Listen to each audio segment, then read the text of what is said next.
जादुई उड़ने वाली नागिन। ये कहानी नागलोक की है। नागलोक में ममता नाम की एक नागिन रहती थी। ममता नागिन ने एक इच्छाधारी चील से प्यार किया था और उसी से शादी भी की थी। शादी के कुछ दिन पश्चात ममता नागिन ने एक बेटी को जन्म दिया और उसका नाम कविता रखा। कविता नागिन में अपने माता और पिता दोनों की ही शक्तियाँ थी। वो अपनी माँ की तरह रेंग भी सकती थी और पिता की तरह उसके पास पंख भी थे।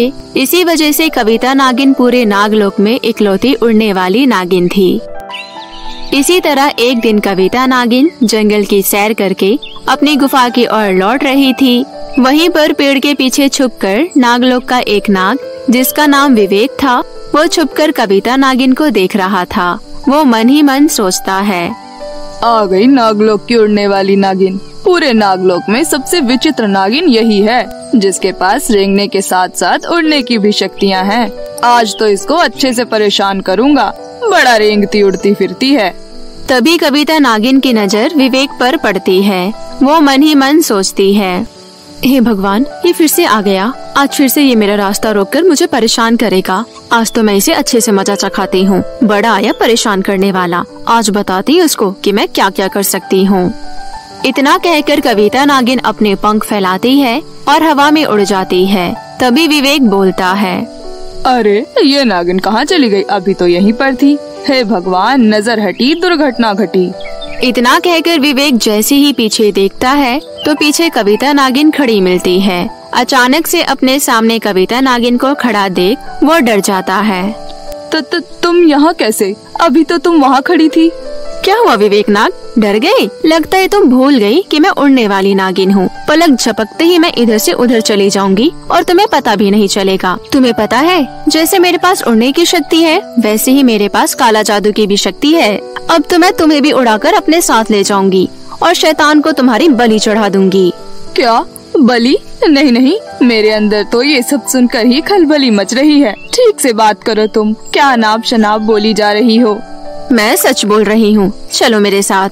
विवेक डर जाता है और वहाँ से भाग जाता है। कविता नागिन भी उड़ते और मुस्कुराते हुए अपनी गुफा में जाती है, जहाँ उसकी माँ उससे कहती है, कहाँ से उड़कर आ रही हो? कितनी बार कहा है तुमसे मैंने कि जब जरूरत हो तभी उड़ा करो, कभी कभी रेंग भी लिया करो।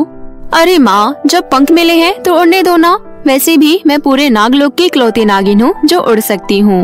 हाँ हाँ ठीक है, लेकिन नागिन उड़ती हुई नहीं बल्कि रेंगती हुई अच्छी लगती है। कविता नागिन की माँ इतना बोल ही रही थी कि तभी वहाँ पर उसका पति आता है। वैसे तो वो इच्छाधारी चील था, पर वो ज्यादातर इंसानी रूप में ही रहता था।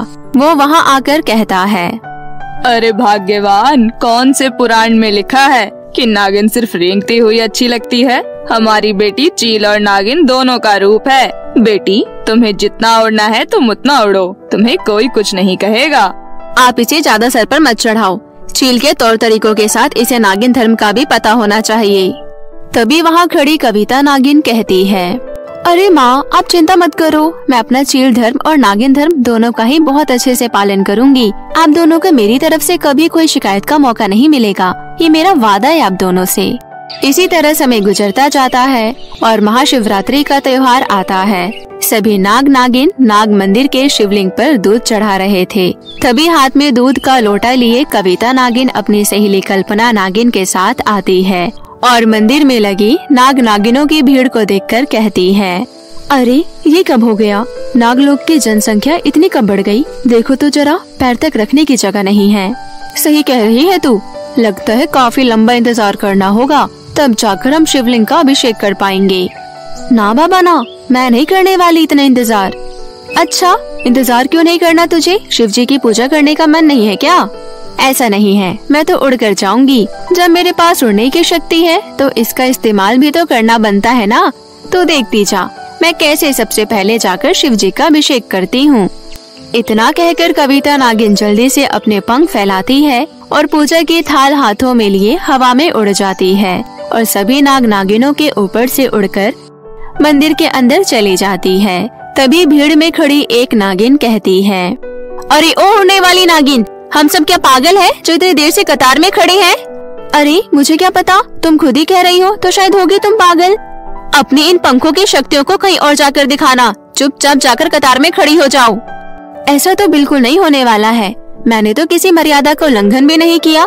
ना मैंने कतार तोड़ी और ना ही मैंने किसी नाग नागिन को धक्का दिया और ना ही मैं बीच में घुसने की कोशिश की। बिना किसी को कोई तकलीफ दिए आराम से अपने पंखों के सहारे उड़कर आई हूँ और जब यहाँ आ गई हूँ तो मैं शिवलिंग को दूध अर्पित करके ही जाऊंगी। इतना कहकर कविता नागिन जल्दी से शिवलिंग पर दूध चढ़ा देती है। पुष्प अर्पित करके वहाँ से उड़कर कल्पना नागिन के पास आ जाती है और कहती है, देखा तूने, मैं उड़कर पूजा भी कर आई और मैंने किसी को तकलीफ भी नहीं दी। मेरी तो पूजा आराम से हो गई। लेकिन मैं तो नहीं उड़ सकती हूँ ना, मुझे तो इंतजार करना ही होगा। अगर तुम चाहो तो मैं तुम्हें भी उड़ाकर अंदर तक ले जा सकती हूँ। नहीं नहीं, मुझे नहीं उड़ना तेरे साथ। पता चले तू मुझे इस नाग नागिनों की भीड़ में गिरा दे, फिर ये लोग तो मेरा चूरमा ही बना देंगे। अच्छा चल ठीक है, जंगल में घूमने जा रही हूँ, तुम वहीं पर आ जाना, मैं तुम्हारा वहीं पर इंतजार करूँगी। इतना कहकर कविता नागिन वहाँ से चली जाती है और जंगल में जाकर आराम से ताजे फल तोड़कर खाने लगती है और फल खाकर घूमने लगती है। वो घूमते हुए खुद से कहती है, अब तो मैंने फल भी खा लिया और घूम घूम कर थक भी गई। अभी तक कल्पना नहीं आई, अब क्या करूं? एक काम करती हूँ, थोड़ा सा आराम कर लेती हूँ, जब आएगी तो वो अपने आप मुझे उठा देगी। इतना कहकर कविता नागिन खुद ही आराम करने लगती है। थकावट के कारण कविता नागिन को गहरी नींद आ जाती है। थोड़ी देर बाद जब उसकी आँख खुलती है तो वो खुद को जंगल में ना पाकर एक गुफा में कैद पाती है और जोर जोर से चिल्लाने लगती है, अरे ये मैं कहाँ गई? मुझे यहाँ पर कौन लेकर आया? कविता नागिन इतना बोल ही रही थी कि तभी उसके पिताजी वहाँ आकर कहते हैं, बेटी कविता, देखो मैं कौन हूँ। पिताजी आप यहाँ? आपने मुझे यहाँ पर कैद क्यों कर दिया है? क्योंकि बेटी आज एक शुभ मुहूर्त है, इसलिए आज हम तेरी बलि देंगे। कविता नागिन अपने पिता की ये बात सुनकर डर जाती है और कहती है, ये आप कैसी बातें कर रहे हैं? आप मेरी बलि चढ़ाएंगे? लेकिन क्यों? क्योंकि मैंने तेरी माँ से इसलिए शादी की थी ताकि हम एक उड़ने वाली नागिन को पैदा कर सकें और फिर तेरी बलि देकर हम और शक्तिशाली बन सकें। लेकिन पिताजी, आप ये क्या कह रहे हैं? आप तो माँ से प्यार करते हैं ना, और मुझसे भी। ये बिल्कुल सही नहीं है पिताजी। अब तू हमें बताएगी कि क्या सही है और क्या गलत। हमें जो करना है हम वही करेंगे। कविता नागिन काफी चीख पुकार करती है, लेकिन उसका पिता उसकी कोई बात नहीं सुनता। थोड़ी देर बाद उसके पिता के 2 सिपाही आकर कविता नागिन की आंखों पर पट्टी बांध देते हैं और उसे वहां से ले जाते हैं। जैसे ही कविता नागिन की आंखों से पट्टी हटाई जाती है तो सामने का नजारा देखकर कविता नागिन हैरान हो जाती है, क्योंकि वहाँ पर नागलोक के सभी नाग नागिन और उसके पिता हाथ में तोहफा लेकर एक साथ खड़े थे। फिर सब एक साथ बोलते हैं, जन्मदिन मुबारक हो कविता नागिन। हे भगवान, मैं तो भूल ही गई थी कि आज मेरा जन्मदिन है। पर मैं नहीं भूला था मेरी प्यारी बेटी, ये सारे तोहफे तुम्हारे लिए हैं। हाँ, और एक बात और, आज तुम पूरे 20 बरस की हो गई हो, इसलिए आज हम तुम्हें और भी ज्यादा शक्तियाँ देंगे। इतना कहकर कविता के पिता उसके अंदर और ज्यादा शक्तियाँ डाल देते हैं।